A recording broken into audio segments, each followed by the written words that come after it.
એટલે તમને બધાને એ વસ્તુ હવે તો ખબર પડી જ ગઈ છે, છતાં પણ કહું છું કે દીકરીઓને જયારે ઘરે માગું, મમ્મી પપ્પા ગોતતા હોય ને તો કે મારે છે ને સિટીમાં બંગલો જોશે, ગામડે જમીન જોશે, 4 વ્હીલ જોશે, એકનો એક દીકરો હોવો જોઈએ, બધું જોઈ. પોતે પસંદ કરે ને તો ડ્રાઈવર હોય ને તોય હાલશે. બરાબર છે ને?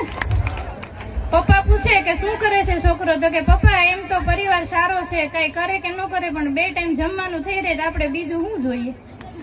પણ પપ્પા પસંદ કરતા હોય ત્યારે કે પપ્પા સરકારી નોકરી હોય તો જ આ પાડજો, બંગલા હોવા જોઈએ, ગાડી હોવી જોઈએ, અને ખાસ એની મમ્મીને કહી દેજો ટકટક ન કરે એવી સાસુ હોવી જોઈએ. તો આપણે બધું જ હોવે છે.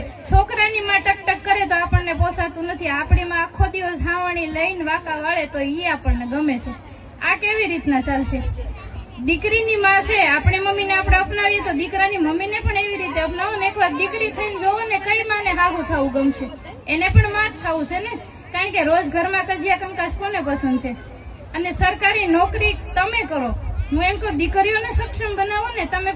તમે નોકરી કરતા હોય, સારો બિઝનેસ હોય, ઇમ્પ્રુવમેન્ટ હોય, ધંધો હોય, તો આપણે ક્યાં કોઈની વાટ રાખવાની જરૂર છે? વાટ ઈ જ રાખે છે, હું શુદ્ધ ગુજરાતીમાં કહું, જેને કામ કરતા આળસ આવે ને એને સરકારી નોકરી વાળો છોકરો જોઈએ છે. બાકી સરકારી નોકરીની કઈ જરૂર જ નથી. આપણે બધા સક્ષમ બનીએ, ભણીએ ગણીએ, આગળ આવીએ. એટલા બધા છાત્રાલય આહિર સમાજના હાલે છે, આપણને ફ્રીમાં રહેવાનું, ફ્રીમાં